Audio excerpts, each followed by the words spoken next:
At the time of this recording, I have over 36 hours in Sonic Racing Crossworld. This has given me ample time to really explore everything that this game has to offer, as my Xbox just breaks all the sound for some reason. Yeah, it's what it's like being an Xbox person. How they balls it up with every update, I don't know, but they do. So this has given me ample time to really explore everything that the game has to offer, going through all the tracks and single player, the online multiplayer mode, including the limited time festival events. There is some talking points about that. The customization of the cars and the gadgets, and some of the extras as well, such as the friendships, where you basically pay these people and they give you gubbins, messing around with the jukebox, obviously titles, the little challenges, which is essentially just an achievement tracker, if you will, that gives you rewards for it. And what do I think of the game? Bloody brilliant. This is an incredibly good kart racer, probably my favourite one. I know I haven't played too many, but this surpasses by quite a leap, and let's discuss that now. So, we'll kick everything off with... We'll go into the racing, we'll talk about that first. There's plenty to go over there, including the characters, with some complaints, well, minor complaints I will say. The tracks, how they look, how they drive, how they play, the cars, how they drive, the soundtrack, which is, spoiler alert, is my favourite part about this game. The soundtrack in this game is so bloody good. It really, really is. So we'll go to my favourite track in the entire game, Kronos, mostly because the soundtrack, the track OST on this is just my favourite one. I absolutely love it. I'll let the intro play.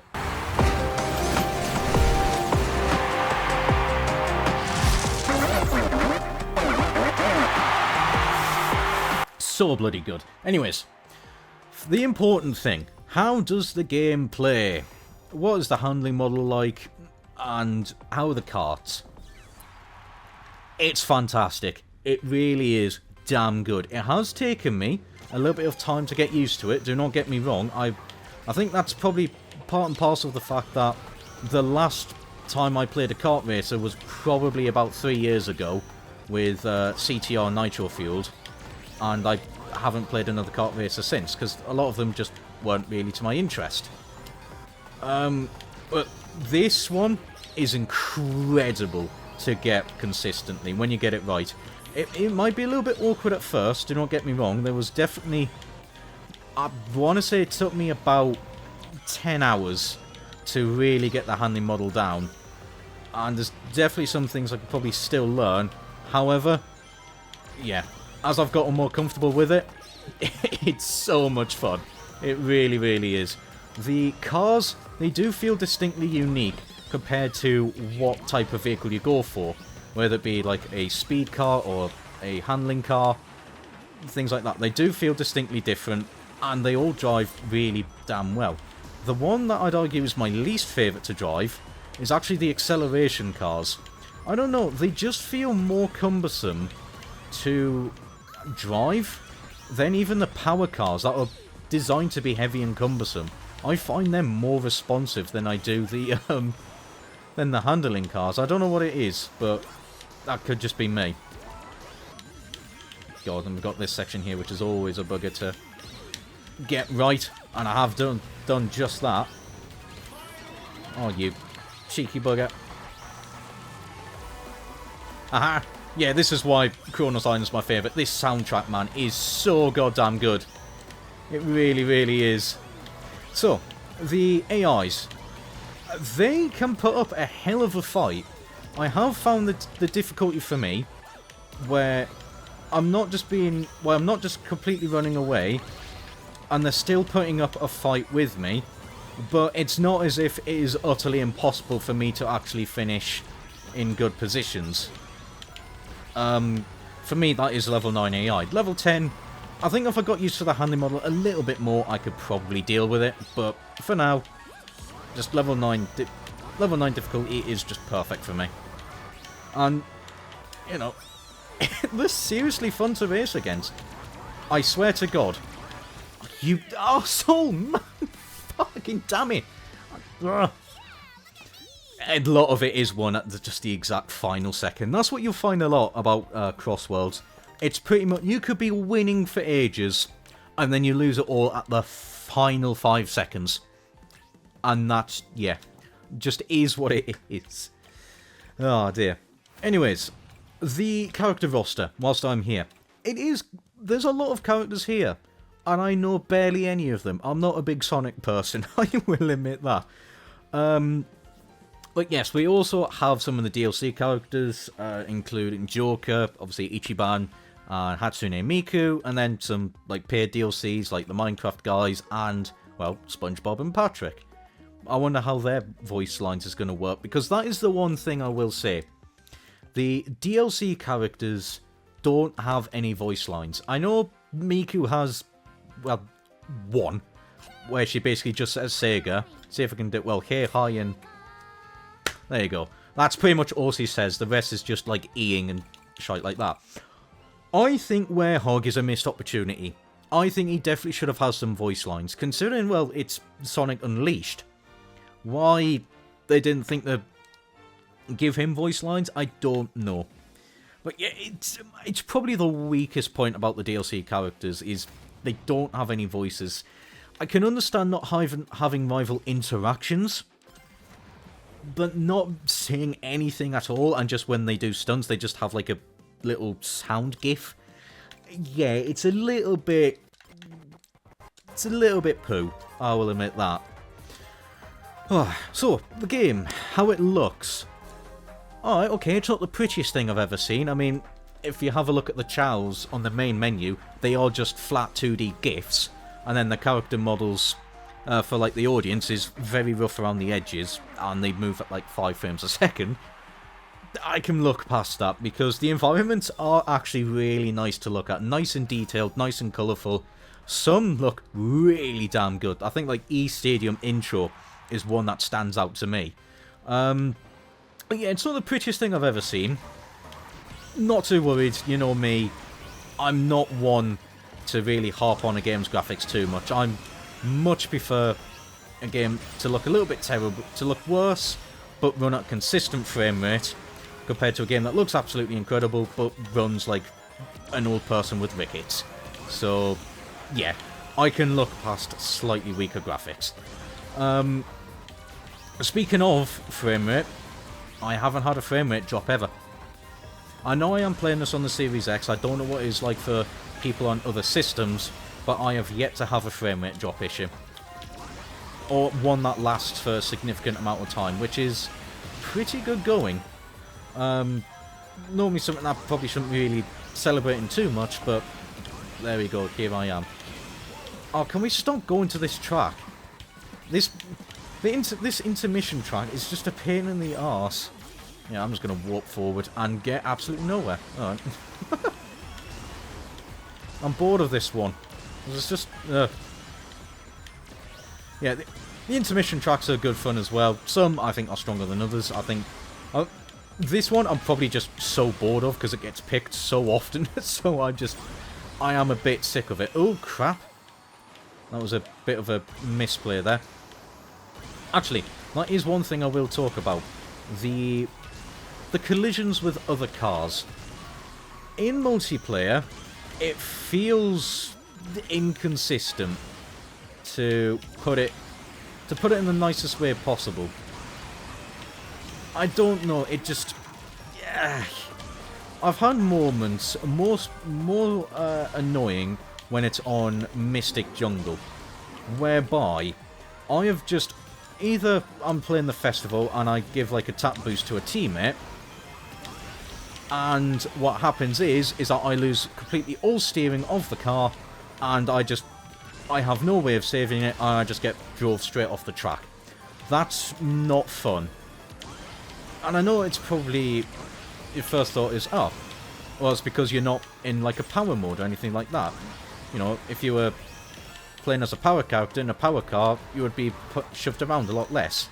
Whilst that is true, it's still not like a perfect answer either. How did you...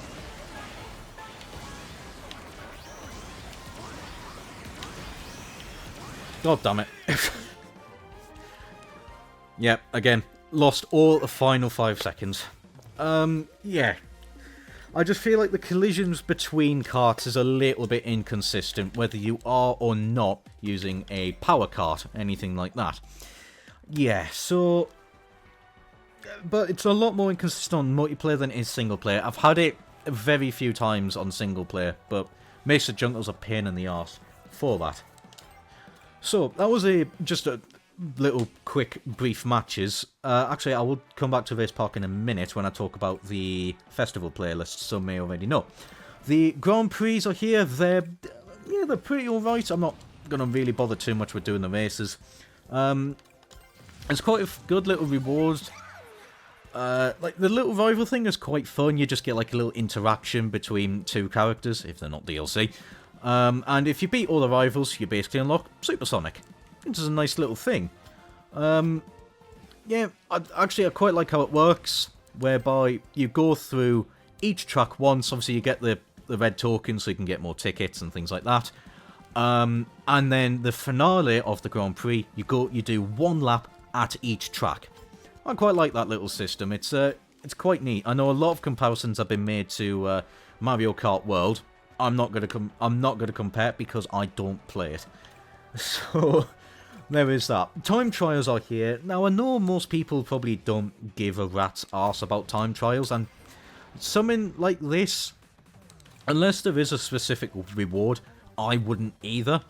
Like in CTR and Nitro Fueled, I didn't really bother too much with them until the dev time trials came out and you got a reward for that, so then I went out of my way to do it. With this, the reward is you get more music. You get more soundtracks to add to your playlist, which I actually think is a nice little thing. If you do like listening to more soundtrack, it's worth doing the time trials, and you only have to get A rank. They are quite challenging, I will admit. It's taken me a good amount of attempts to even get S rank on E Stadium. However, that was a little bit to do with my gadgets. As soon as you equip the hoverboard, yeah, it does become a lot easier, I will admit that. There's probably some balancing changes that I don't know if it's in the pipe works, if there's any form of balancing changes that will happen. If there is, I don't really know, because it's not as if it's impossible to win in every vehicle type. It is very much possible. I just think that, obviously in time trials, pretty much everyone just uses like a particular hoverboard, so I don't know if there'll be any form of balance changes there. It's not for me. I'm not one for that. Anyways, that's pretty much a brief look at the tracks, the soundtrack, all that jazz.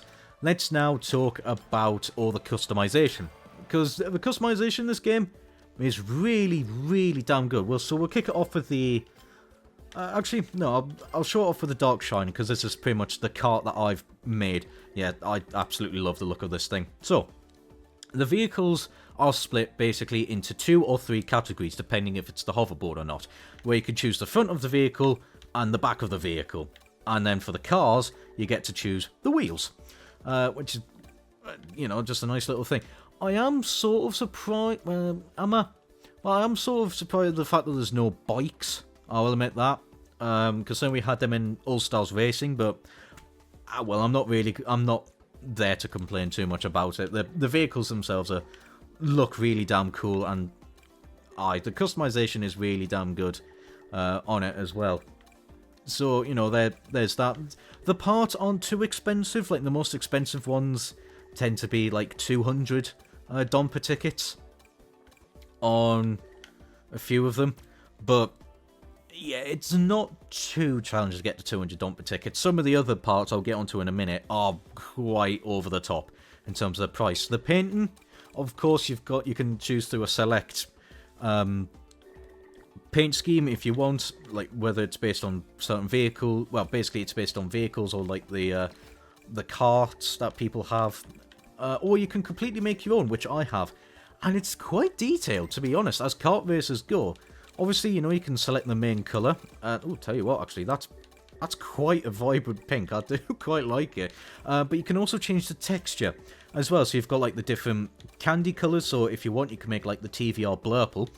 And then you've got like the standard. You've got solid, fine gloss, semi-gloss, matte, whatever the difference is between that and standard, I don't know. I think it's probably just, or solid, I think it's just that, but more boring. Then you've got some more interesting ones. You've got chrome, metallic, pearlescent, rubber, for like the wheels and such, and then you've got like the different candy colours. Not only that, so you could do like change the main body. You've got like the little sub parts of things, so as you can see here, it's sort of changing like some of the accents around it, and then you've got the accents, which you can also change the textures of, and yeah, so there's like 3 options there. You can then change the tyres again with the textures if you so wish, and also the cockpit with its own textures, and then the glow around the vehicles. If you are so inclined, you can basically turn them off, or yeah, it is quite detailed. I really do like it. Decals as well are quite simplistic to put on. Some are quite expensive, so I'll just put on this Werehog one. You know, all the controls are actually pretty damn simplistic. Oh, I actually do quite like. Hang on, let me move that up a little bit. Yeah, there we go. I actually quite like that a lot. As you can see in the top left, you know, it actually has like the position of it, so you can do the front of the vehicle, the back of the vehicle. So if I just put that on, I do like how it actually splits it down into the net. So, you know, if I move this further down, as you can then see, it then moves on to like this side of the wing. If I move it to the left, then it goes on the spoiler itself, and then obviously on the other side of the car, and then if I move it up, there you go, it goes on like the arches and things like that. So I do quite like it. It is really nice customization. The horns. These are quite fun to change. They are over the top in terms of price. I will admit that. They are quite expensive for what they are. Considering there is a lot as well, 500 tickets seems a bit excessive. By quite a bit. I mean, the fun, the stupid, yeah. I mean, what's it? The duck is also very annoying. And then you've got these auras as well, which are very expensive at 2,000. Yeah, a bit ludicrous, really, but it is what it is. I would definitely half the price of the horns and definitely half the price of the auras, and then I'd probably be it for the customization. I actually really do like how that decal looks. Yeah, gadgets. I'll talk about these next. These are actually quite a lot of fun to mess around with. There's sort of like a build for everyone, whether you want to focus on pure speed with like your drifting, the ability to gain rings and then keep rings, or get like little boosts from them. You've got like little techniques, or your slipstreams occur more often. You can drift more sharply in the boat, in the plane, sorry. Air tricks in the boat get you further in speeding up the tricks that you do. You can actually collide with another machine to get your boosts, knocking away other people with drifting, or you can, yeah, upgrade the drifts, upgrade the stats. I don't really bother with these, to be honest. They're not that great. Give you little support item, give you more control, as it says there, over the items that you get. Upgrade, adding items. The monster truck, I will admit, I think should be at most 2 gadget points rather than 3, because that's not that great compared to like something like having 2 wisps at the start. Or you can choose like drift charge kits. You can actually have 3 kits at once. Granting invincibility, getting boost stats depending on the vehicle that you're using, character type kit, advanced, yeah. So you get the memo. So yeah, there is a gadget set really for everyone. There is obviously some better than others. I think the meta one at the minute is basically something along this line. Other than that, I think I'm pretty much the only person that uses counter quick charge at this point. I will admit that. Yeah, that's pretty much the gadgets. Good fun, nice little addition. Really do allow you to customize the build a little bit more to your liking. Where should I think of next? I talked a little bit about the multiplayer. Yes, the festivals. These happen basically when like a new DLC character comes out. So, of course, we had Ichiban Kazuga. So we had basically a little festival celebrating him coming to the game, including his vehicle and the like. I will admit, these are, whilst I don't mind them, there are certain things that doesn't make me enjoy them as much. I don't mind them, like, replacing the multiplayer as much as other people. I don't really care too much about it. However, I understand there are people that complain about that, would rather it be a completely separate mode. That's perfectly fine as well, and to be fair, I probably would split it out like that rather than forcing everyone into this team system. Because when you've got this team system, there are little challenges along the way to give yourself the bonus points, whether it be this one, for instance, where you have to get as many rings as possible as a team, run into your allies for a kick of speed to, you know, that little challenge, or things like this, where you have to attack the opposing team as many times. When this is 4v4v4, this doesn't become fun. I will admit that. Because I've had one race that's ruined the entire experience for me, whereby I was winning by quite a considerable margin on, I think it was something motorway, hang on a minute, actually, when did I back out? I think it was on, where were we? Radical Highway. I was winning by quite the margin. I then got hit by a ghost, recovered, hit by another ghost, got hit by a slime, then got hit by an anvil, and then I got hit by a monster truck. That was not fun at all, and I'd lost the entire race because of it. I was not happy, because they use a slightly different rule set to the normal multiplayer, whereby they do reduce the speed that you are racing. Sonic speed is like the standard one. They use it on high speed, and they have, it's not quite extreme match, but the heavy hitter items do appear more often, like the ghost, like the anvils, dark chow, and slime. The heavier hitting items appearing more often is what I have the more complaint about. I really do. It's just, it feels a bit excessive with how often these show up. They really do. I can live with the slower speed if it wasn't for the amount of heavy hitting items. I would drop one of them. To be honest, I would drop one of those rules. Whether you drop the lower speed for the standard Sonic speed, or you drop the heavy hitting items but leave out normal speed.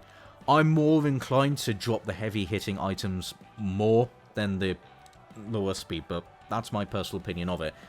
I don't mind the festivals outside of that though. I think they're good fun, and you do get nice little rewards like more tickets, decals, and actually some that give you gadgets as well, and titles. So, there is that. Oh, that's stick drift for you. The jukebox, I'll talk about this. This is actually a really cool little thing. I love it a lot. So essentially, you know, you go through all the albums with the music that you like, and then you go, oh, I actually really like this song. I'm gonna add it into my, basically this is like the liked playlist on Spotify, and you can then set these on an individual lap. Obviously, as it says, can't be used in Grand Prix finals. That's fine. Because, obviously, if you don't know, lap 2, you tend to go onto a intermediate track. You do sort of one lap, you teleport to another track, then you teleport back to the track you was on previously to complete the final lap.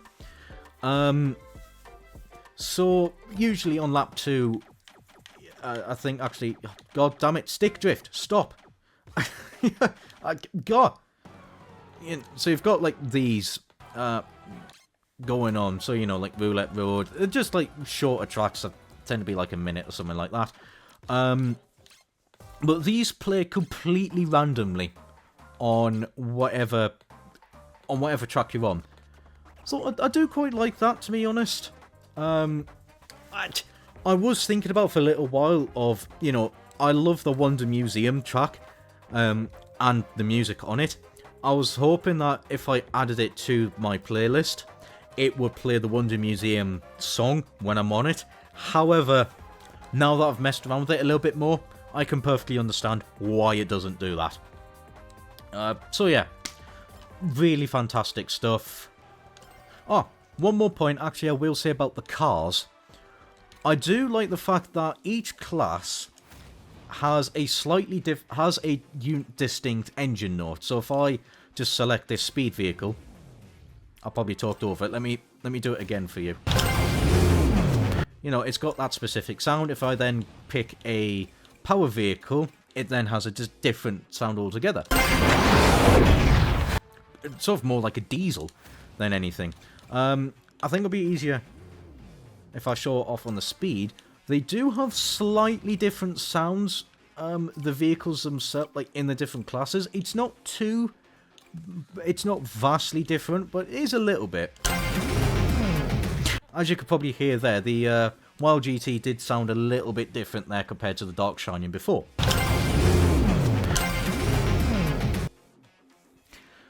I do quite like it. I do wish they stood out a little bit more. However, perfectly understand why they do not. And I think that's basically it.